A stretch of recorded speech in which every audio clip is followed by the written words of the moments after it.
On today's episode of Candidly with Coffee, I have special guest Brice Hancock, who is the CEO of Mile High Recovery Center in Denver, Colorado.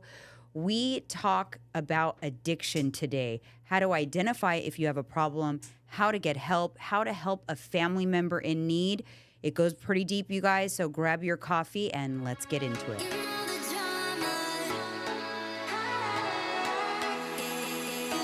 So you're okay, but it's great to have you on. I just want to say thank you so much for doing this. I actually asked my following for questions as well, like ahead of this episode, and it was the most amount of questions I've ever received for a guest. So it just lends itself to show how much people need help in this area. Interesting. All right, great. So why don't you tell me a little bit about, let's take it back to how you ended up as the CEO of recovery centers. Okay, so how far back do you want me to go? All the way to the beginning? Yeah, like your journey, your journey in terms of your own personal issues, whatever you're willing to share. Okay, so yeah, I'll share. I'm a pretty open book. So I grew up in I wouldn't say it was emotionally abusive, but it was not conducive to my emotional health as a child. And so I grew up feeling insecure. There was a lot of self-hatred, doubt, fear, and felt like I didn't fit in. And so I had like some mental health problems all through childhood, high school. When I turned 18 and left the house, I became a daily blackout drunk. Yeah. Wow. So it was a trip, and it's interesting. My freshman year at college, my first few months there, I woke up covered in vomit. And I literally could have said, whoa, that was enough for me. But that is not what happened. I continued to drink and spiral. And then after college, when most of my friends matriculated to regular life and got jobs, careers, families, I moved to Baltimore, Maryland, and within a few years was heavily addicted to heroin and crack cocaine and still drinking. And so I crashed and burned in Baltimore, and I followed my parents out to Denver, Colorado. So I moved out to Colorado and continued to drag the bottom there for another couple decades. And I'm a musician, or I was a musician by trade. And so I was booking my band. And then I was getting pretty good at it. And I was, entrepreneurship, right? And so I started booking other bands. And then I was booking larger clubs. And then I was booking national blues tours. And then I got hired on at a couple clubs. And then one of the clubs, the guy came to me and he said, I got to get out of this industry. Do you want to buy this bar? And I said, yes, I would love to buy the bar, but I have no money. And he said, I'll carry the loan for you, which means, lo and behold, I walk right into owning a music club, a bar. So I didn't think it could get worse. It got worse. I became a late stage alcoholic. I was waking up and drinking to feel normal. I would drink vodka before I could drink water. It was constant. And so I'm in and out of the doctor at one point. And finally he does a blood test on me and he tells me, your liver enzymes are off the chart. Your liver is cirrhotic, your pancreas is stressed. I'm surprised your heart hasn't stopped. You're a late stage alcoholic. And he said, if you don't stop drinking, I give you a year to live. I could not stop drinking. I continued to drink and for well over a year. And every day it was like I knew I was dying because I had all these awful symptoms. But it was like, I'm not going to die today, right? I'm just going to get drunk today. And so eventually, I guess it just hit critical mass and I started going AA meetings on and off. And then one day I was able to stop. I don't know what happened, if like God intervened or whatever it was, but I stopped. And I put together 3 or 4 months, but I didn't do any work on myself. And so then began a cycle of relapsing in and out, in and out. And then one day I had this nervous breakdown. I just mentally just lost it. And I ended up in a psych ward. And I played my bipolar card. I always had this bipolar card I would use to get out of trouble, if I'd get arrested, and the judge would always be sympathetic. And so I said all the things that I knew would get me the bipolar diagnosis. and kind of so I could sidestep my addiction. And so the psychiatrist, he diagnosed me as bipolar 1 with rapid cycling and post-traumatic stress disorder from early childhood trauma. And it was such a dramatic sounding diagnosis that I was almost pleased to hear it. Like, because it was like, I would rather be that than an alcoholic.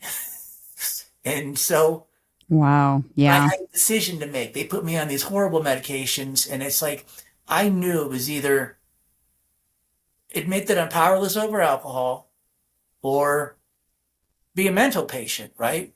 And so I admitted I was Mm-hmm. powerless over alcohol and drugs. I went back to AA. I did the work. I did therapy. I did all this stuff, changed my life, got divorced, sold the bar, got a new job, and moved to the mountains and stayed sober ever since.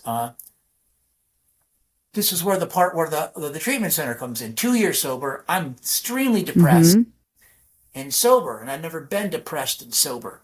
And so I was in therapy, and she asked me what my purpose in life was, and I didn't know how to answer her. I'd never thought about it. Like, and so she sent me on this new quest, and for my purpose. So I ended up doing this thing where I sold a whole bunch of my belongings. I got rid of almost all my stuff. And I sold the house I was living in because it wasn't my dream house. The job definitely didn't light me up. And I moved to a small apartment down in Denver, Colorado, and began meditating and looking for my purpose. And through this odd series of events, I went to this meeting, and it was the psychiatrist, the therapist. I stayed after her, and I said, "What? I'm looking for my purpose." And then, okay. And then 2015 is when you opened, and when you started the sober living facilities. Right, 2016 actually. It took me a year to figure out my angle. So I opened up the first sober house, and my depression Mm-hmm. lifted. I was having fun. I was helping people. I was making a small impact. And it was so much fun that I kept opening houses. And lo and behold, I had a new career on my hands, which was not Wow. my intention. I just wanted to give back what had been given to me. Yeah. Well, you found your purpose, it sounds like. I did. It lit me up, right? Just like watching people get better lights me up still. And so I opened houses, and I ended up with 9 houses. I got into a dispute with the city of Denver, zoning about my ability to do this. And the same friend that turned me on to the sober housing up in Minnesota said, "Why don't you open a treatment center?" And so I had no idea how to do that. And that is, it's quite an undertaking. But I Oh, hired I'm sure. therapists. I took out a loan. I got a space and started doing it. And did outpatient treatment, and then did a higher level of outpatient treatment. And so today we have inpatient treatment with all levels of outpatient care and supportive sober housing here in the city of Denver, Colorado. Wow, that's amazing, honestly. And there's so many people are touched in. I feel like almost everybody is either touched by addiction in some capacity, a loved one, themselves. It's just something that everybody, has had some experience with, including myself. My husband is an addict. And, I've had many people who've struggled on my show.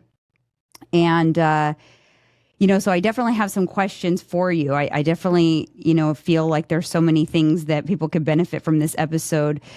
One thing that comes to mind is, does someone have to hit like a rock bottom to get help? I think it is, it's part of many people's story. My opinion is that rock bottom is when you put down the shovel and stop digging. Right. And Right. unfortunately, like when I was a kid on the party scene, I had every expectation I was going to live through the night.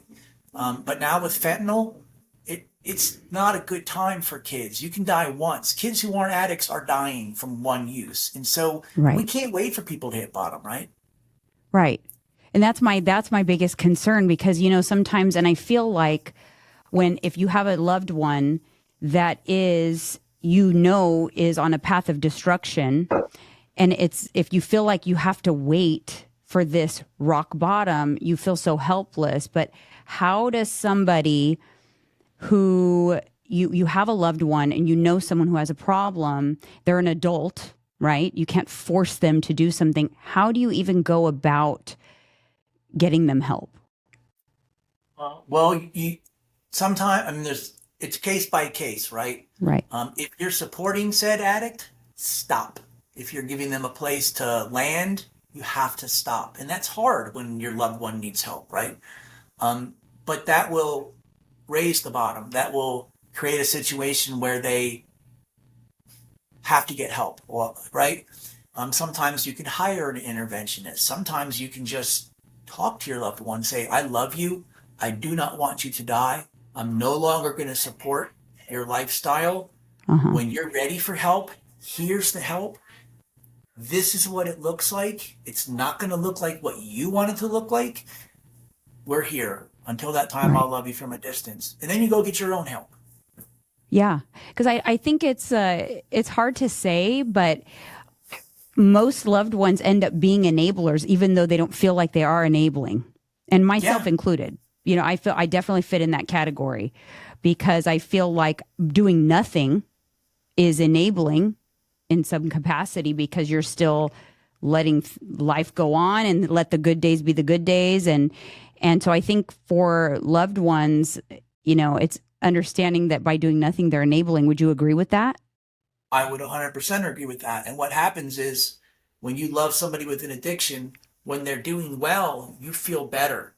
When they're doing worse, you feel worse. And now you're addicted to their disease, right? So you get sick. That's so true.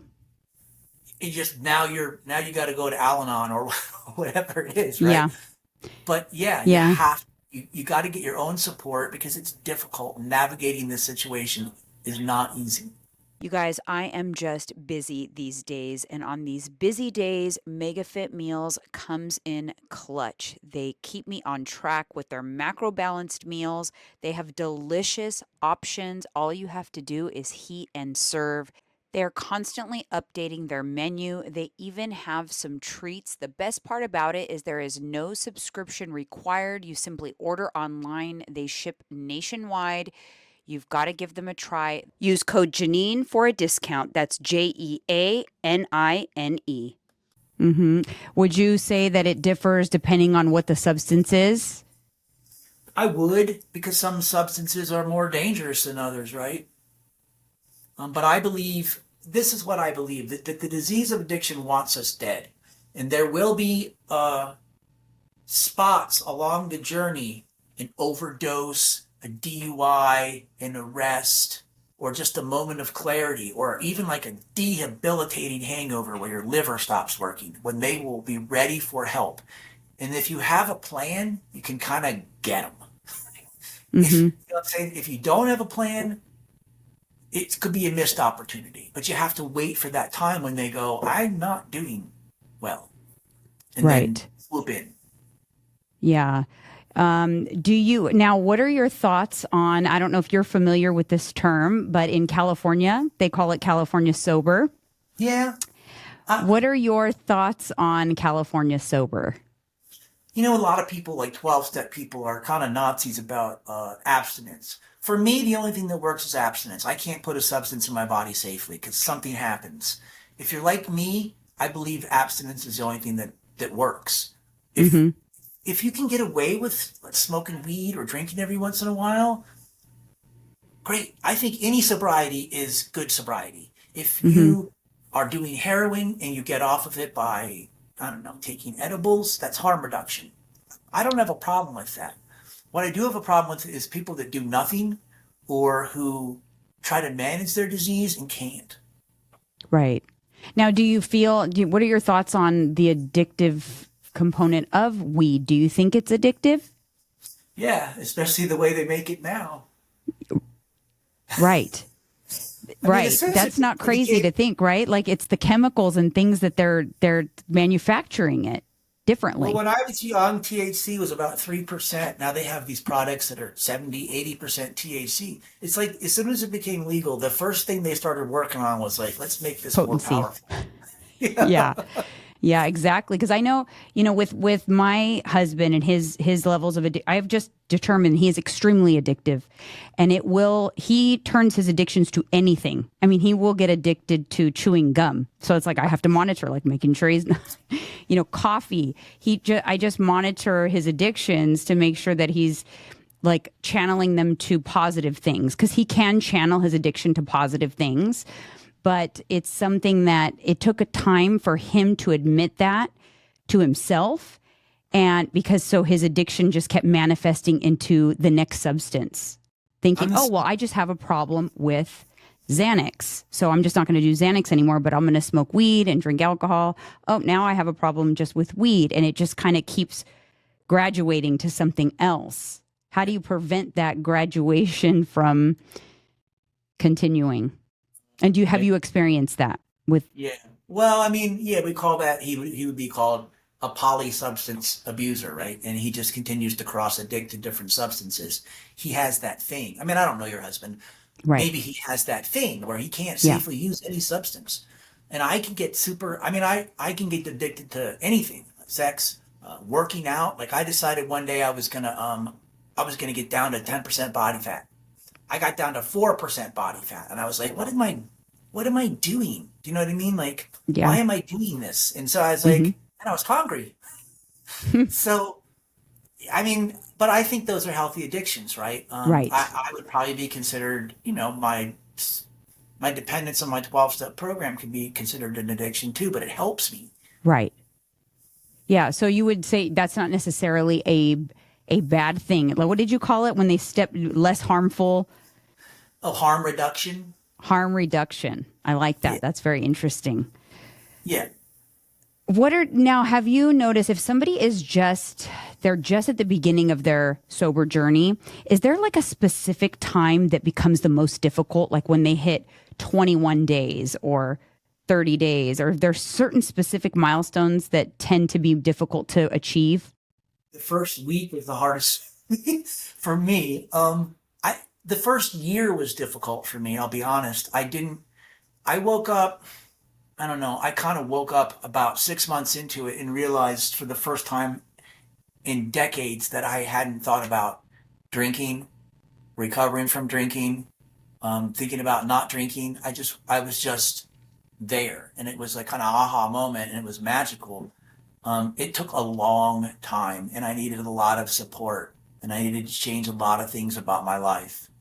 So anyone going through it, you just have to keep going. I mean, it does get better. It's difficult, especially, I mean, I was an alcoholic and an addict for 25 years. I am not going to wake up and that's going to just disappear. Right. Right. And it's almost like you have to go through all of the seasons of life to think, well, how do I handle this season as a non-drinker? How do I go on a vacation? How do I go on a work trip? It's like you have to relearn how to do life in all the different aspects. And it like takes an entire year to kind of hit all those different milestones. Yeah. And they say that it takes a year for the chemicals to reset, serotonin and dopamine to reset to normal in your body. And I don't know if that's true. I'm not a doctor, but it sure sounds good. And in 1 year, you get one of every holiday. You can experience enough difficult situations in a year that if you can get to a year, it's so empowering. It was for me. 1 year was like, I can do this. Like, who am I? As a sober man, like, this is going to be awesome. It's like a new adventure, right? Now, do you feel like, so I have a family member who is going through the journey right now. This is the first time, the longest she's gone without drinking in, I think, 16 years. She's on third week or something like that. What she's experiencing is a lot of emotions.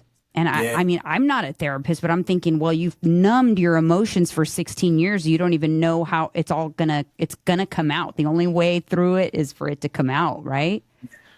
Well, we don't feel emotions when we're using or drinking. That's kind of the why we're doing it, right? Like, I grew up with a difficult childhood. No wonder I liked the effect that alcohol produced. You know, it gave me courage and it numbed all the emotions. So when you come out of that, it's a lot, you know, and these emotions that we experience, normal people call that life. For addicts, it's difficult. And because they're not used to experiencing it at all. No. you just numb it, right? Or you drink it away, or you drink at it, or whatever it is. I just feel like if you are like me, I'll speak for myself, I cannot just take alcohol out of my life. Alcohol is not my problem. Alcohol is my solution. So when I take it out, I have to replace it with something. And if, if people in 12-step rooms, they call that if you've replaced it with nothing, being a dry drunk, grumpy, you're irritable, you're discontent. And I got relief from that by finding my tribe in 12-step, doing the work, and therapy. I went to, treatment. I went to treatment for 2 years. Wow. Excessive. So you would recommend you have to find other solutions to like fill that gap, because otherwise you're kind of lost. 100%. It doesn't, I think your chances are so slim. And even if you do manage to stay sober, who wants to live restless, irritable, and discontent? Because you really just want to use again. So you need to get to a point where your life is better. And the desire to drink, for me, it's gone. And I don't say it to be cocky, and I don't want to jinx myself, but it's literally gone. I don't think about it anymore. How about if you're surrounded by it, or you see it, or you enter an environment where there's drinking? I still play music, and I'm around drunk people, and man, they're annoying. It's like, okay, Right. dude, just told the same story 5 times. It is no secret to you guys by now how much I love my 1UP Nutrition supplements. They are a part of my daily routine, from the daily cleanse and the Gut Health Plus that help keep my digestion on point, to their protein powders that I incorporate into so many different recipes. The ISO protein is very easy to digest and only 110 calories per scoop. The whey protein is delicious. The flavors are so good and always have little extra crunchy cookie pieces in them that just take the flavor to the next level. Their powders, like the Pure Rebuild and the pre-workout, are a staple in my daily workout routine. Their flavors are amazing. I'm alcohol free these days, but I swear when I drink some of these flavors from 1UP, I actually feel like I'm having a delicious mocktail. Their products are third party tested, so you know what you're getting. They're made in the USA. If you use code Janine at checkout for a discount. That's JEANINE. Isn't it crazy? It's because I actually voluntarily began a sober journey a year ago. Actually, ironically, today is my 1-year anniversary of not having any alcohol. Congratulations. That's totally ironic. I do not consider myself as ever having had a problem with alcohol or any addictive substances, but as a support to my husband, it just made sense for me. And I thought I was doing it for that reason until I realized that it did impact my life, even though I wouldn't necessarily say I had a problem. I never had, I never got blackout drunk. I never had more than maybe 2-3 drinks in a sitting, and that'd be like a wild party night, 3 drinks. But it did impact my life significantly by stopping. Yeah, I think, people think that they need to be an alcoholic, or they almost don't want to stop, because then that would be admitting that they had a problem, and they would never want to admit that. plus it's fun. You're having fun. You're a hard drinking party guy and whatever it is. But the truth is this: is that for me, I call myself an alcoholic not because I hit bottom and I was a late stage alcoholic and I spent money on treatment and I had a bunch of DUIs and went to detox. I call myself an alcoholic because when I take a sip of alcohol, something happens to me. I can't stop drinking. So you don't have to be whatever it is you or society considers an alcoholic. You need to look at your relationship with what happens when you take that sip. Can you stop? Is it difficult? Because there's something there, some physical allergy that happens in certain types of alcoholics. Now, I interviewed someone on my show, and she said something I thought was like compelling. She said she was a social drinker her entire life, never really had an issue, didn't feel like she had an issue. And then one day she drank for her reasons for drinking changed. Her reason, it was to numb, some trauma that she was dealing with. And everything changed in that moment because she was dealing with a very stressful situation, and she took a shot to deal with it, and she felt better. And she said she literally felt like something switch in her brain in that moment. And from then on, she's still actually on a journey of trying to be sober. But it all changed for her. And, in her late 30s, after having drank and social drinker her whole entire life, now has become a raging blackout alcoholic. It's too bad. Yeah, alcohol and drugs numb emotional pain. And once that switch goes off, it's like chopping off your arm. It's not going to grow back. Right. Meaning you're not going to go back to the way you were before. That's just my opinion. Yeah, and I think my life. I think a lot of people struggle with the fact that, okay, so they've now taken it to a level that's not healthy, right? They're overdoing it. So they want to get help so that they can go back to what they did with it before. Like, I want to go back to the fun, social only drinker. And they convince themselves that this is possible. And then they go on this cycle of, it doesn't end up working out that way. And it's, keeps repeating itself. I always had this vision of like, what if I go to Ireland? I can't have a pint of Guinness. I've yet to go to Ireland. Or drinking wine after dinner with dinner. I never drank like that. Right. Now, why do you think it is? It's almost because as somebody who, gave up drinking voluntarily, there's a stigma that's attached to it. Like I'm, it's one of the things that the social pressure to drink is so intense that you almost don't even want to associate yourself with other people who are drinking, not because of your issue, because of their issue with you not drinking. It's almost weird. It's weirder to not drink than it is to drink. Absolutely. I don't know what that is. Our society, the people we hang out with, because a lot of people don't drink. They're out there, right? And they just don't drink because they don't like the way it makes them feel, or they don't like feeling like crap the next day. But then there's a vast majority that is like, it's a tradition. It's maybe even part of their culture. It's part of their family. And, I don't know. Fortunately for me, I don't need to figure out these issues, right? Like, yeah, I'm just grateful that I got sober and that I'm able to help people who also need the same help. Now, do you feel in your experience that it is helpful for family members to join the sober journey, or do you not feel like that should have to happen? What's your thoughts on that?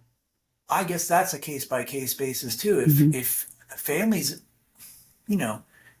struggling with their own issues, they have to get better too. It's difficult when one person gets well and the rest of their family system stays sick. It makes it hard on them, and it pulls them back into it. You can get sober. You can get sober on the streets if you really need to. I've seen it happen. It's just harder. What are your thoughts on benzo addiction specifically? How that is actually my husband's issue was with Xanax, prescribed Xanax. He was prescribed for his anxiety, and he became heavily addicted to that. That was a difficult experience for him, and he's like, not off the streets. It was literally from and he didn't really take that much. It's not like people think like, oh, your husband, he was addicted to Xanax, like he was taking bottles of Xanax. He wasn't taking, but it literally like took over his brain. He couldn't sleep. Benzos, if you have anxiety before you start taking benzos, after a certain amount of time, your anxiety is going to be way worse when you try to stop them. You can die from the withdrawal symptoms, just like with alcohol. You can have seizures and die. It's very difficult to get back to homeostasis after you become a benzo addict. It's really a terrible drug. And, some doctors prescribe it like, oh, you have anxiety. Here. It's very helpful. I feel like Xanax and alcohol kind of go hand in hand. It's one of those things that's socially accepted. There's certain drugs that people kind of keep secret. Like, I'm not going to say, hey, I'm going to go smoke some crack in the bathroom. But I will say, like, oh, I'm going to pop a Xanax. I'm anxious for this flight. I'm just going to pop a Xanax, have a drink. And it's like socially accepted. So it's like in a different. Nice. But what if you're like fired up from work and you're anxious and you have that feeling like you just can't settle. You pop a pill and boom, just like that. Or you have a few drinks, boom, just like that. And it's what a luxury. Yeah. I actually have to work to feel okay. Right. One question is, I like to do something called Comment Corner, so they always get to participate in the show. But I have this particular listener says she has two parents who passed away from alcoholism. Why don't I hate alcohol myself? Could be because there's a genetic component to it. So maybe you have it. Like Yeah. it's not enough. What would you suggest to someone who potentially thinks like they could have a problem with alcohol? Actually, let me phrase it a little differently. How do you know if you have a problem? I feel like so many people are in denial. How do is you your know? life? Do you feel okay? Are your relationships good? Are you in trouble with the police? Are you in trouble at work? You have to be honest, right? Like you got to sit on the edge of your bed and just go, how is this going for me, right? Like, and it's because I was the same way. I was dying from alcoholism. And if somebody said you're drinking too much, I'd fight them. I was fighting to stay that way. But you don't have to live like that. But you have to be honest with yourself. Like, how's it going? Really, how's it going? Yeah, because I mean, I have most of my clients that I work with, the first thing they say is, I'm so stressed. I have so much anxiety. I'm so stressed. And I will always say, well, do you drink alcohol? You know, because that's only adding to your anxiety and stress. Like chemically, it's actually raising your cortisol to a higher baseline than it would be if you didn't drink at all. So if you're already struggling with stress, it's just people just don't know what to turn to, like we were saying before, to handle their stress. So they handle alcohol and they turn to alcohol and drugs. What are your thoughts on Suboxone That would use be long term? harm reduction for opioid use disorder. I believe if it keeps people alive, it's a good thing. I think it would be better to not be on it long term, but it's important, in my opinion, for people because they did a lot of studies around it. You know, they would do it for a month and then stop, and then they would relapse. And then they extended it for a year, and then they would stop, and then they would relapse, and then they extended it to 5 years. If it's working for you, keep doing it. Yeah, because it'll keep you alive. But it is something that you then become addicted to the you're addicted Suboxone, right? But you're not stealing. You're not passing out in the soup at dinner. You're not getting in trouble. You're not spending all your money on it. You can live your life. It's like a vitamin, right? You take it every day, you'll be good. Yeah. No, that's good information, because I know several people who their significant others are on it long term, and they're like, should they be concerned because they cannot be without it? Is this something that they need to address? But just kind of like if it's gotten them away from the original addiction. Look, I'm not a doctor. They should consult with their doctor, and they should listen to that person because that person is trying to help them. Yeah. Now, I know you've dealt a lot with mental health as well in your centers. What are your tips for dealing with, anxiety, and how about anything around like emotional eating and binge eating disorder and things like that? Like I said, I'm a big fan of therapy. Like, people go to school, they get these degrees and they write papers and they learn how to do this, and they don't do it for any other reason than they want to help you. So I believe in therapy. It's like instead of trying, you seem to be a strong believer in don't do it by yourself. Like it's okay to ask for help. You can't fix your broken brain with your broken brain. It's okay to ask for help. Yeah. I love that. And to stop and take stock on your life. Like, how is my life going? And what are the things that are making my life better? And what are the things that are potentially making my life not so good? And you said it before. I mean, alcohol is a poison. It's a drug. It's one of the worst drugs because it's legal, but it will tear your body down. It will make you extremely physically unwell. When's the last time you switched your budget around? If you're spending cash on eating out and buying clothes, but you don't want to spend a bit on your health, what are you even doing? Every day, from the moment you wake up until you go to bed, you have a series of choices that will make or break you. The things you eat, your physical activity or lack thereof, your sleep, it all adds up. Personally, I care about what I put in my body, and I found that it's hard to put a price on feeling like you're ready to take on the world every day. That's why I leverage the power of hormone optimization and fully customized peptide protocols from Transcend. If you're ready to take your health to the next level, head over to the link transcendcompany.com/ESCOElite and fill out an intake form today.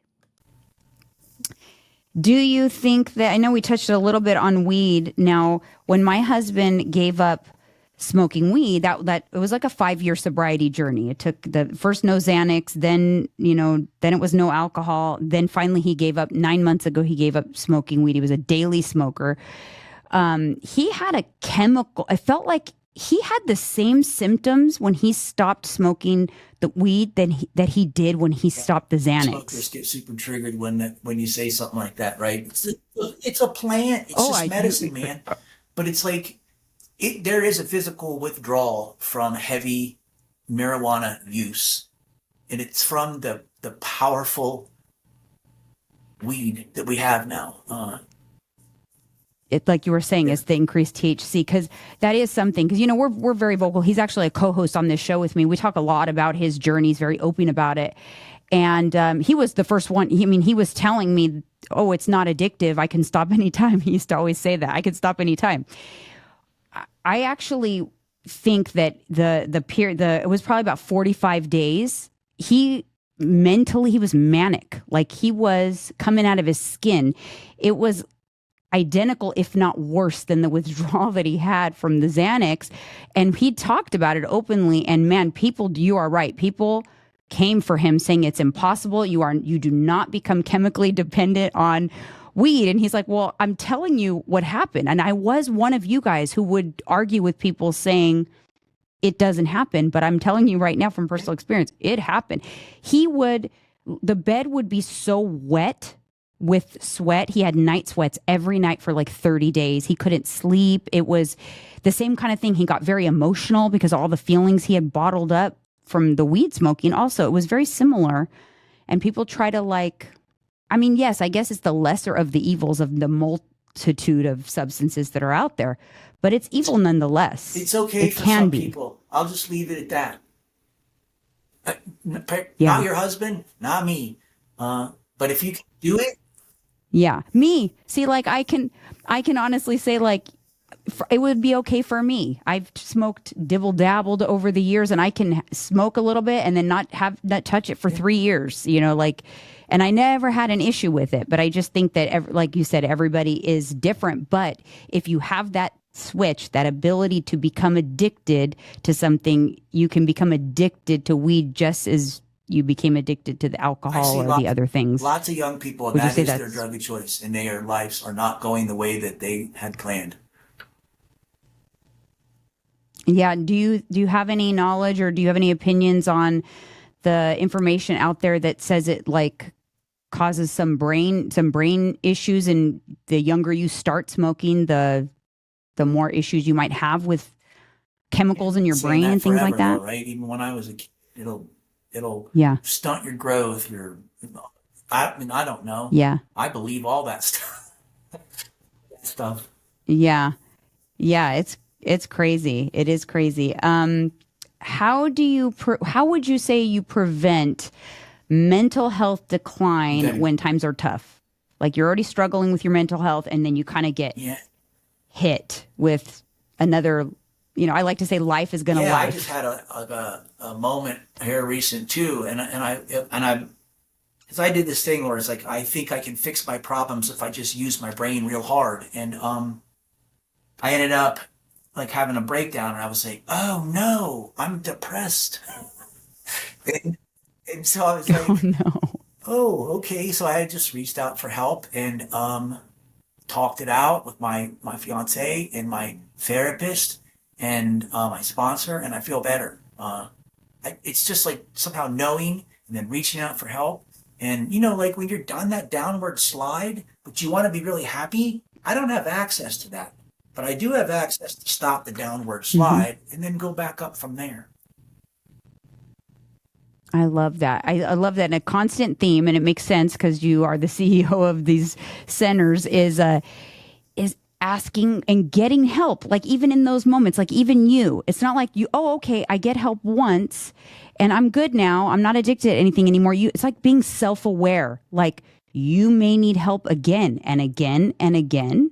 And every time you need help, get the and help. Don't get me wrong. It's hard to say I'm struggling. It's hard to say, all right, I was wrong in that situation. And I wished I wasn't, but Of course.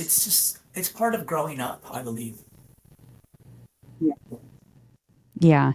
Now, how would you say, or what advice would you give to me with someone who has struggled over the years, many different little addictions along the way that kind of like every few years, like one kind of pops up? What are the things you would say to me as a supportive spouse to be on the lookout for, or to be mindful of? I don't know. Just keep loving him and keep the dialogue open. And I believe that we need therapy to help deal with our loved ones' addictions because it's a family disease. Like we get sick from the. Yeah. So much. This was very helpful and so interesting, to say the very least. I really appreciate your time.